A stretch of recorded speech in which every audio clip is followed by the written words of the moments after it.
Arjuna, thank you for being with us today. It's a pleasure to be with you. Thank you, man. Yeah. Thank you.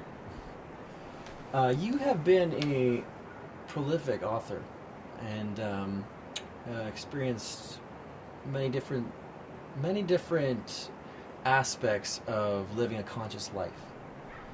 Tell me, what compelled you to write Radical Brilliance?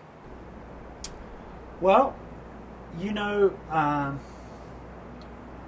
I've been involved all my life in what we could call, loosely we could call it self-improvement. It includes spirituality, it includes being productive, it includes working on your shadow. So I've been involved in, there's this huge industry, I think it's like, I don't know, it's a massive industry anyway of self-improvement.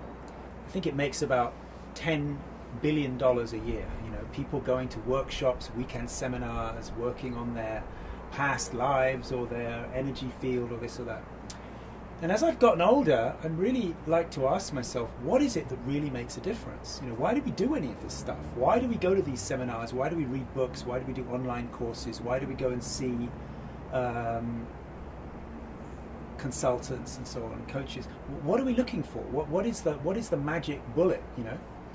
And for a long time I thought that was spirituality. For many decades I thought it was all about getting enlightened. But then I realized that actually people who make spirituality the center of their life, it doesn't really seem to pay off in the way that people expect. So I've done a lot of reverse engineering. I've had the great privilege to interview a lot of extremely fulfilled people who are just overflowing with energy, with good health, with great relationships, with meaning, with purpose, with humor, where everything's good. And I tried to find out, what is the common denominator? What is it that actually makes for a truly fulfilled human life? And what I've discovered is what I would loosely call brilliance. And what I mean by brilliance is that something is shining through you into the world. So you've become like a vehicle for a gift to be given through you. So your life, ironically, is not really about trying to get happy or trying to get healed or trying to get money or trying to get a relationship. Your life actually becomes about giving. And ironically, when you commit yourself or make yourself available to give the gift that come through you, ironically, everything you thought you would get from acquisition actually comes as a byproduct. Your relationships are great, not when you're working on relationship, but when you become a vehicle of love in the world, and money flows easily when you're really committed to your passion and you're not pushing money away. So I've realized that supporting people to work on their brilliance, to really shine and make the difference. When I say make the difference in the world, it doesn't have to be the whole world, it could be in your community. But when people are committed to really making the difference that they were born to make, everything else falls into place. So you speak about different kinds of thought in Radical Brilliance. What does that mean? Yeah, so basically the key to discovering brilliance is to be able to hover at much finer levels of mental activity than we usually do. Or some people don't like the word mental activity or thoughts, so we could talk about events in consciousness, but oftentimes we're on the surface where thoughts have become very formed and they're often governed by fear and desire and repetition. But at a much, much finer level are those creative impulses that really arise in a very relaxed, spacious, timeless kind of environment. So the way that we talk about this in Radical Brilliance is that there are two kinds of thought. So one thought is repetitive, imitative, it's just repeating thoughts you've heard before. So actually when you go to a teacher and you learn something and then you can repeat it, that's a repetitive thought. Most religion is based on repetitive thought. You go to church, you hear the teaching or you hear something from the Bible and you can repeat it afterwards. That's a repetitive thought, you see. It may be great, may be really inspiring, but it's left you with a thought that came from the outside, you see. But the question comes is, where do those very inspiring thoughts originate from in the first place? When Jesus first gave the Sermon on the Mount, he wasn't repeating it from somewhere else. It came from within him. It was inspired. So I've developed very sophisticated, well, it's not really true to say, it's not that I've done it, but a process has happened through me, I suppose, where these methods have crystallized, which allow everybody to tap into that deepest level of inspiration where original, creative, authentic mental events or events in consciousness are bubbling at a very fine level, and then we can pay attention to those and allow them to blossom into new ideas, into new creativity, into something that's authentically coming from you and not borrowed from the outside. So I know you said radical brilliance is not just one thing. What is it? Well, that's I think the key to the whole thing, is that often different teachings, different seminars, different books, they emphasize one particular aspect. So, for example, meditation and spirituality is one aspect of learning how to tune into this kind of more spacious, expansive consciousness. And then creativity is one aspect. You can go to workshops about creativity where you learn, how to sort of allow painting and writing to come through you. So that's one aspect. Productivity, getting things done, that's also important. And also self-reflection, like noticing your unconscious motivations, noticing your wounding. That's also becoming self-reflective and noticing where you are in some way kind of insufficient, or where there is that, I guess the key of it is feeling I'm not good enough. And we think of that as a toxic feeling. You should never feel that.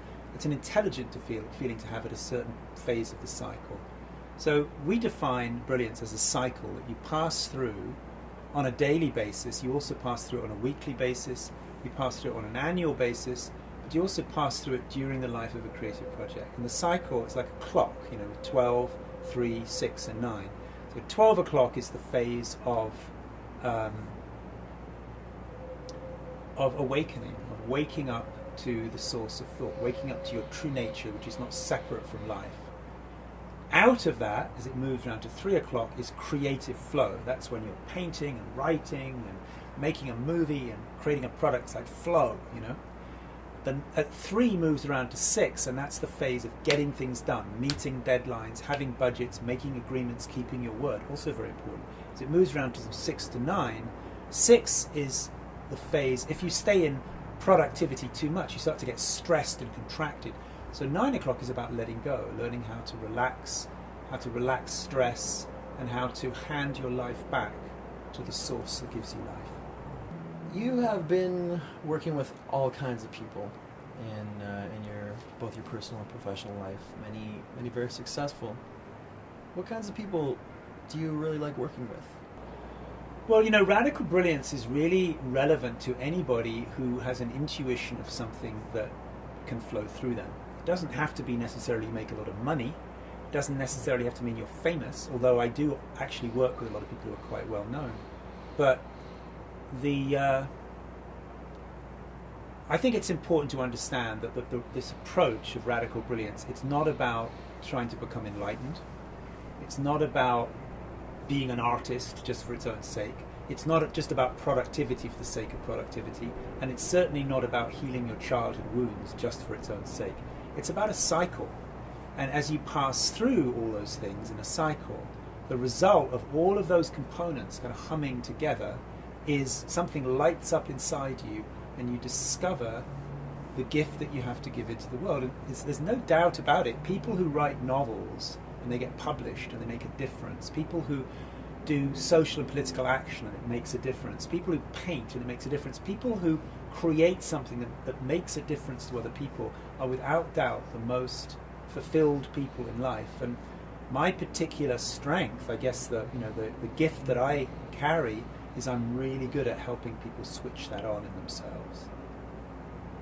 So as per the weekend intensive that you offer, what can one expect to find there? Weekend intensive is really all about learning practice. Okay, so we switch on these different phases of the cycle through conscious and deliberate practice. So in the weekend, you'll be exposed to practices that open up awakening, opening up where you'll experience what it's like to become limitless consciousness, not even to experience it, but to become it. You'll experience what it's like to have flow happening through you. You'll get sensitive to the bubbling of creativity that's happening at a very fine level, and you'll learn how to make space for it. You'll experience what it's like to work with limits and boundaries and accountability. You'll learn what it's like to make commitments and to feel what that's like and what you need to do to keep your commitments.